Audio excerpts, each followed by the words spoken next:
Hey, it's Adam from Splendid Sports back here in the garage. You know what my favorite type of sports cards are? Vintage cards. And in this one, I'm going to show my vintage sports cards that are graded 7 and above. I got baseball, basketball, even a boxing card.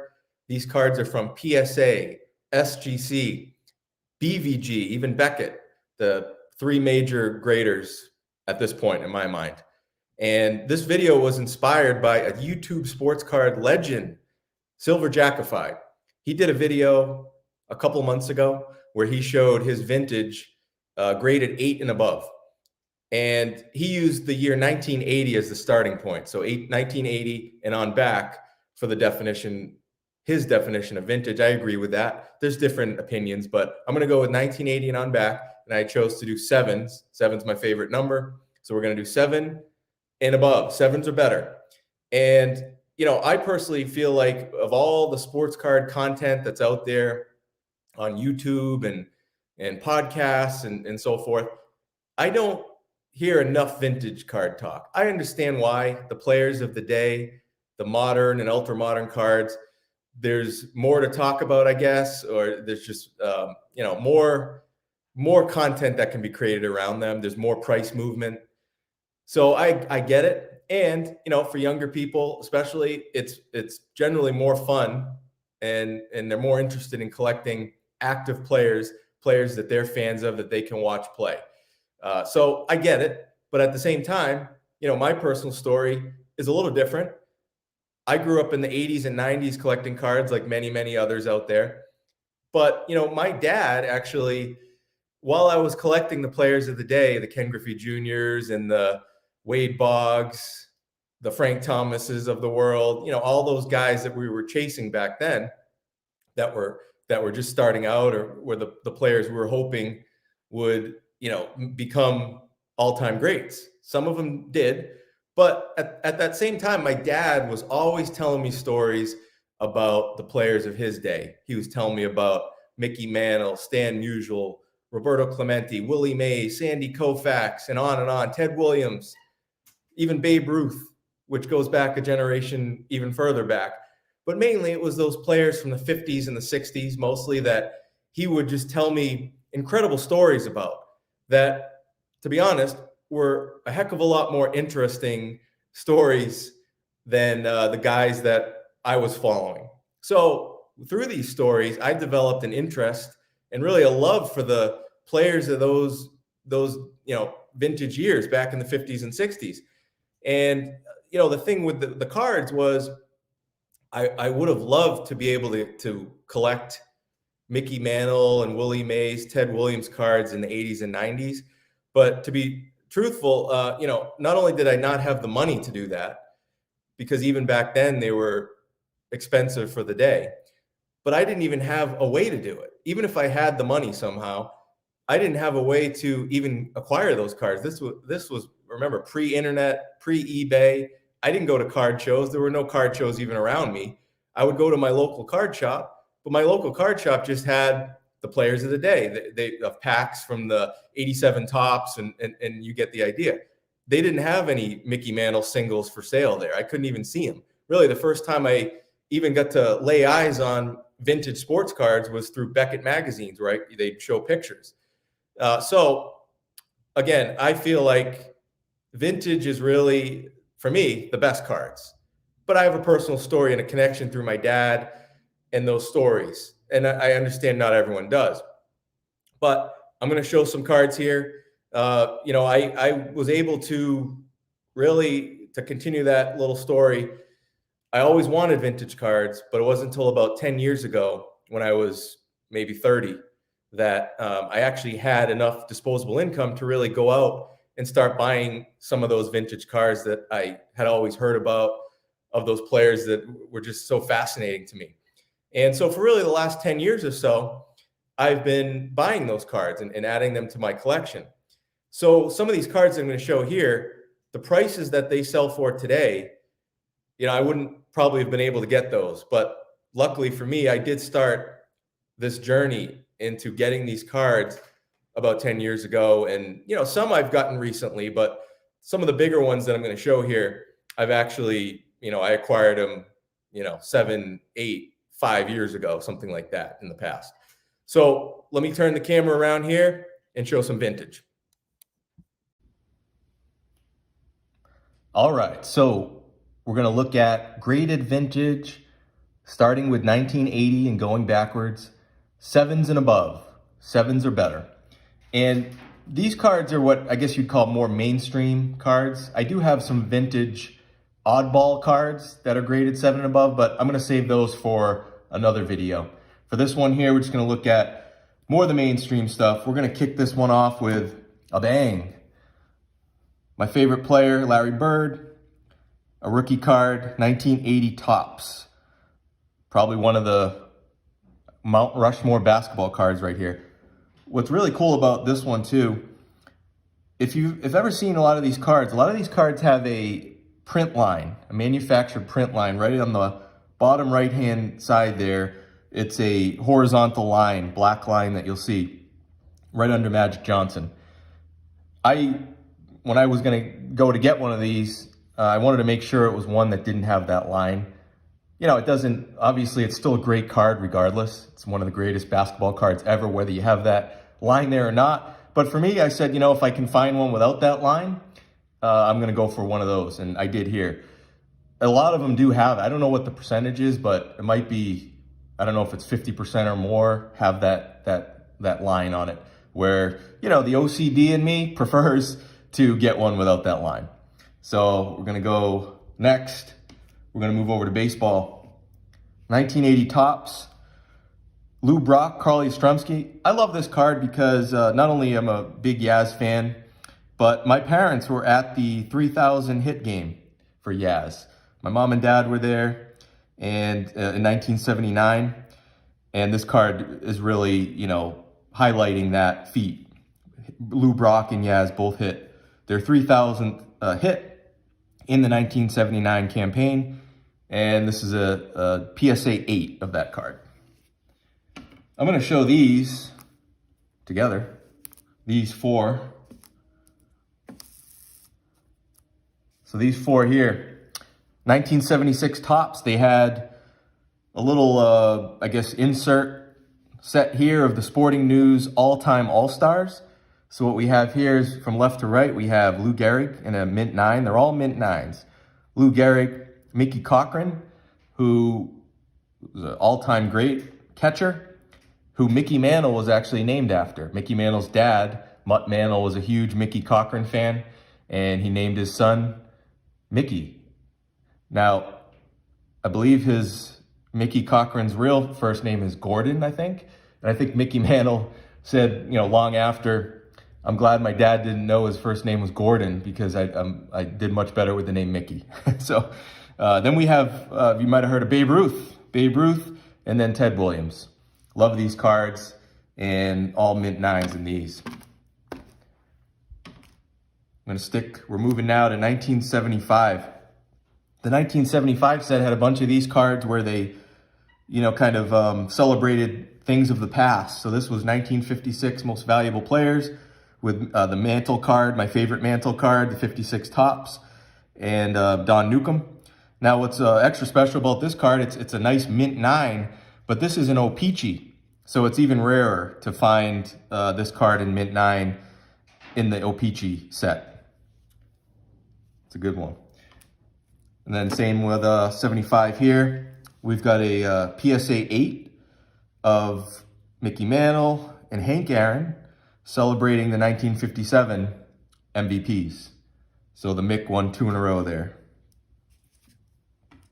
The next one, another 1972 Yaz card. I got to give a shout out to Ryan Nolan of Breakout Cards. This is a card I bought off of him. I think it was over Twitter. And another Yaz card there, and a SGC 7.5 in action. Another, actually, this is funny, 2 in a row. Ryan Nolan, this was the first card whenever I've had him on my podcast. I think it was at least a year ago. But what led into that was I bought this card. It's a BVG 1971 Topps Willie Mays in a 7. I bought this card off of him. It's got great eye appeal with nicely centered.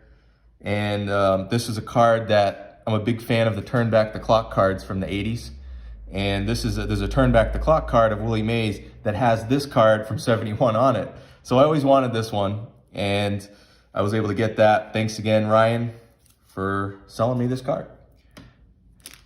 And on that same note, this is a 1970 Topps SGC 7 Johnny Bench. Another card that was featured in a Turn Back the Clock card. I think it was from 1990.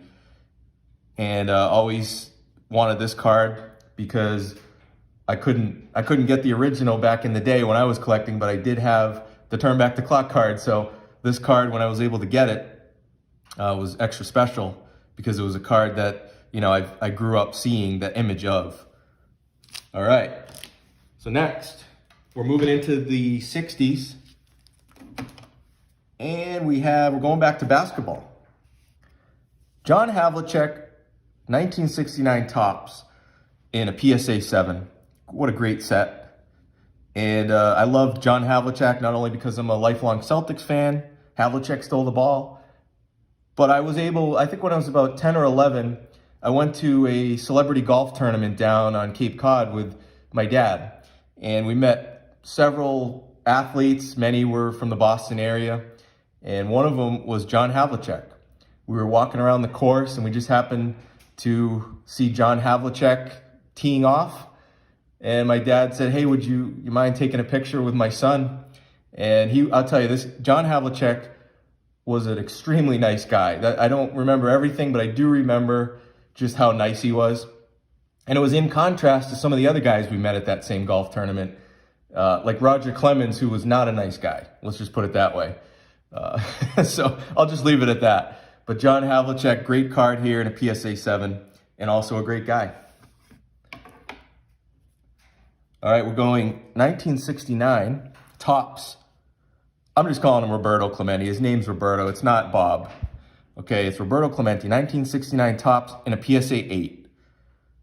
Great, great player. One of the greatest throwing arms ever. One of the greatest outfielders ever.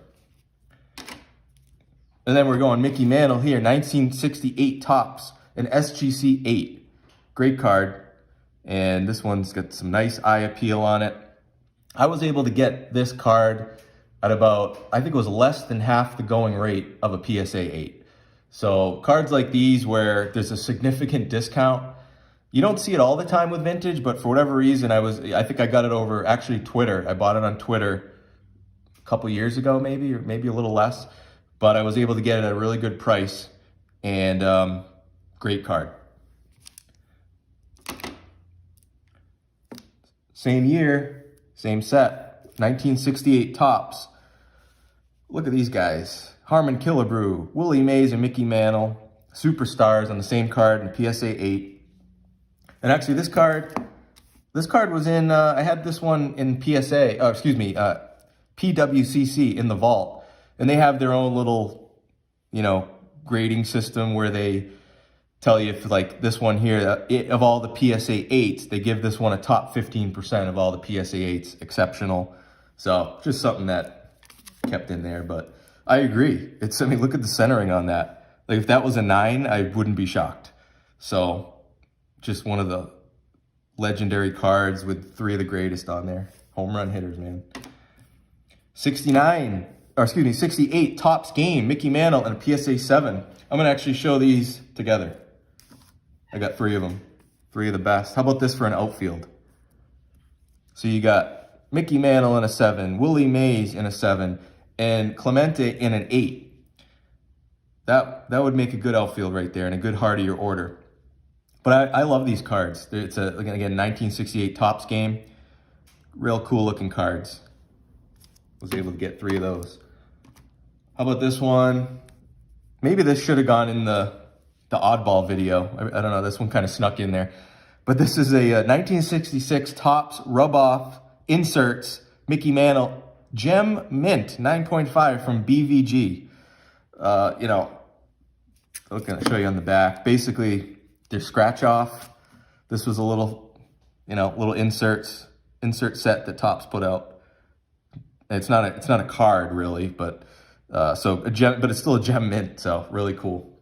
And these are Actually, compared to cards, these are very affordable too, in real high grade. All right, 66. Can you tell I'm a Mickey Mantle collector? 66 Topps Mickey Mantle in a 7. Great card, nice centering. 65 Topps Sandy Koufax. This is another card. There was a turn back the clock card from the 80s. And again, that's kind of how I started out. My dad was telling me all these stories about how great Sandy Koufax was and Bob Gibson, all these guys. And the best I could do was these turn back the clock cards. So that's why I have a very special fondness for those turn back the clock cards, because that was the closest thing I could get at that time to being able to collect cards of these guys. But now I'm able to go back and get the original card. So this is a real nice copy here too. And then we have pretty rare version here. This is a 1965 O-Pee-Chee Mickey Mantle's clutch home run in a PSA 8. These O-Pee-Chee cards, if you check those population reports, are a lot rarer than just the Topps version. So this is a great card. I just love the image, the action photo. Looks like it's Bob Gibson there. Yeah, that's Bob Gibson throwing the pitch and Mantle hitting a homer. Yeah, let's check that. No, I'm sorry, Barney Schultz. Sorry, that looked like Bob Gibson.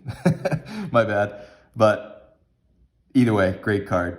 And yeah, it was the Cardinals. Okay, so anyway, that's a nice one there. And then we have 64 Topps Mickey Mantle in a PSA 7. Love this card. Look at the nice centering on that. I just like the pose there. He just looks angry, like he's about to just murder a ball. And then we got 63 Topps Stan Musial in an SGC 7.5. Another card that was featured in the Turn Back the Clock series. So I made my way back to getting the original. A nice version there. This one again, probably snuck in. Probably could have been an oddball card. 62 Post Serial Mickey Mantle hand cut in a PSA 7. So hand cut right off there. And this one has post advertisement there on the back. All right, we got one of my favorite cards too. So 62 Topps Manager's Dream Mantle Maze in a PSA 7. I did a video very recently where I actually had doubles of this card. I was lucky enough to have a PSA 8 too. But as you can see here, this copy is very nicely centered.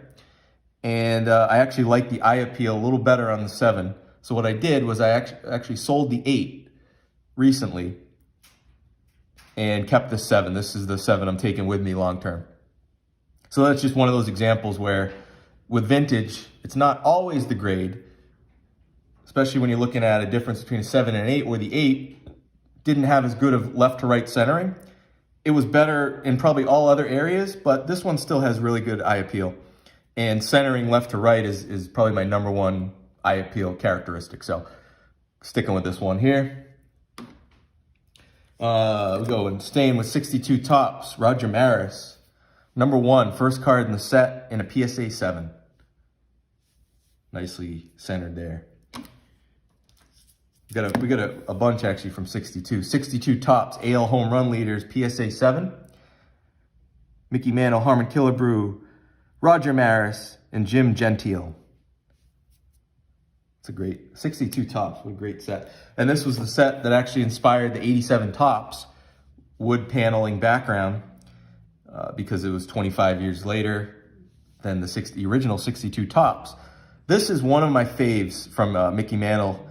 I just love the image. You got the blue sky, the Mickey Mantle 62 Topps PSA 7 All-Star. Nice centering on that too. The 62 Topps, it's a tough condition set because you get the chipping on the borders, but you also, most of the cards in the set aren't really nicely centered, so it's hard to find those high grade, highly eye appeal cards. All right, this one, 1961, we're going basketball. 61 Fleer, Tommy Heinsohn in a PSA 8. And just to look at the centering and just coloring and everything, it's a great card. I could spend 20 minutes on Tommy Heinsohn. I'm going to keep it short, but as a lifelong Celtics fan, I know what he did as a player, with Bill Russell back in the day, right, in the 60s here. But what means the most to me was Heinsohn as the announcer. My whole childhood growing up watching Celtics games, Tommy was the color guy, and it was just, there's only one Tommy Heinsohn. Anyone who's ever listened to a Celtics game or watched one with Tommy Heinsohn announcing, he was just one of a kind. Never be another Tommy Heinsohn. And by the way, was a great player, Hall of Fame coach, and in my opinion, one of the best, probably the best color NBA analyst ever. Now, I'm biased because I'm a Celtics fan. If you weren't a Celtics fan, it was probably tough listening to him as he complained to the refs. But from a great set here, 61. We're sticking with it. And these two, we got a couple big ones here, folks. 61 Fleer, Bill Russell. We got the PSA 7 and another PSA 7 of the two Russell cards in this set. The number 38 base card, and then the in-action card, number 62. I might be probably in the minority here. I know the number 38 card here on the left is worth, I think, at least double the price of the in-action 7, PSA 7 here. They're both PSA 7. But the one on the left here sells for at least double of the in-action card. I actually like the in-action card better. That just as not only in these two cards, but just as a general rule. I'm way more of an in-action. If I can have a card with a guy's, shooting a basketball, or like this one here, or with baseball, if it's a picture of a guy taking a cut or sliding, I'd much rather have a card like that because again, I'm a sports fan. I'm a big Bill Russell fan, but I'd much rather have a card with him playing basketball than just a portrait card. But they're both fantastic cards, hard to find in this condition. And if I ever sell one of these someday, I'm going to sell the one on the left. I know it will sell for more, and it will probably appreciate more in the long run. But again, I like the in-action better. Great cards. 61. We got, again, probably could have been in an oddball video. New card, Scoops, Ted Williams hits 406 in a PSA 9. I love this set. And I love Ted Williams. 61, Topps, Mantle Blasts, 565-foot home run in a PSA 7.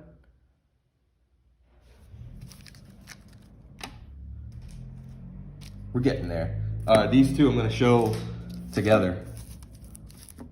It's from the same year. Let's do it like this. Two teammates, two drinking buddies.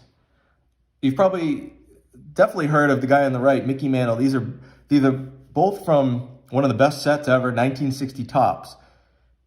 You got Mickey Mantle and a PSA 7 on the right. And then Ryan Duran, who was a closer. And this guy, he was the actual inspiration. You've probably seen the movie Major League, Ricky Wild Thing Vaughn. This guy was the inspiration in that movie for Charlie Sheen's character. This guy was a closer. He wore thick glasses. He squinted when he warmed up, and he would throw the ball up against the backstop, and he was a fireballer. He would throw close to 100 miles an hour. Great closer. And again, it's kind of well known that he was one of Mickey Mantle's drinking buddies, and they went out and had some good times together. But Ryan Duran, that's a PSA 8. And just a great looking card with the glasses on. And that again was one of the stories that my dad would tell me growing up. He would tell me the story of Ryan Duran, and he was just so good at telling them. He didn't know that Ricky Vaughn was the inspiration, but he would just tell me about, you don't want to face that guy. He could barely see, and he threw 100 miles an hour, and he played into it too. He's probably the most feared pitcher in that era, as far as fearing for your life. All right. Actually, we got another one from the 60s top set All-Star card, Mickey Mantle and a PSA 8. Just love, I mean, I would think 56 tops is my favorite, but 60 tops would probably be my second as far as the design of the cards. So I love that one. All right, we're officially making our way into the 50s. And this is a 1959 Fleer Ted Williams card for the 1941 All-Star Hero.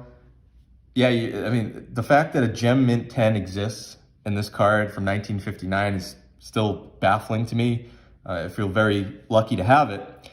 But this is just a great card for a big Ted Williams fan like me, because Ted Williams has said that the home run he hit in the 1941 All-Star game that won the game was one of the highlights of his career. I think he said it was his favorite hit he ever got, because it just meant so much to him at the time.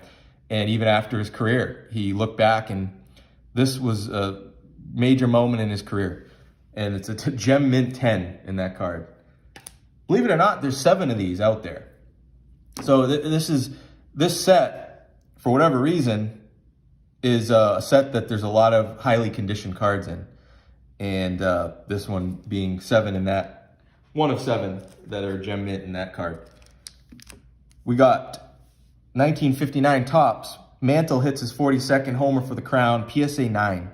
Baseball Thrills, another subset that I love. I mean, there's so many cool cards in the Baseball Thrills run. You got the Willie Mays one where he's, in fact, why don't I just show it? So that's the Mays, the famous The Catch from Willie Mays. Love these Baseball Thrills. And this is a Willie Mays in a PSA 8. Again, these cards, even though I love them, they're some of my favorites, they are actually more affordable than some of the other cards in the same era of the same players. So you can still get these type of cards in high grade Baseball Thrills for reasonable prices. 1959 tops, Mickey Mantle in a PSA 7. Beautiful card. Another Ryan Duran, 59 tops, Ryan Duran in a PSA 7. Look at those glasses. We got a BVG sighting. BVG Mickey Mantle 7.5 1959 tops All-Star card.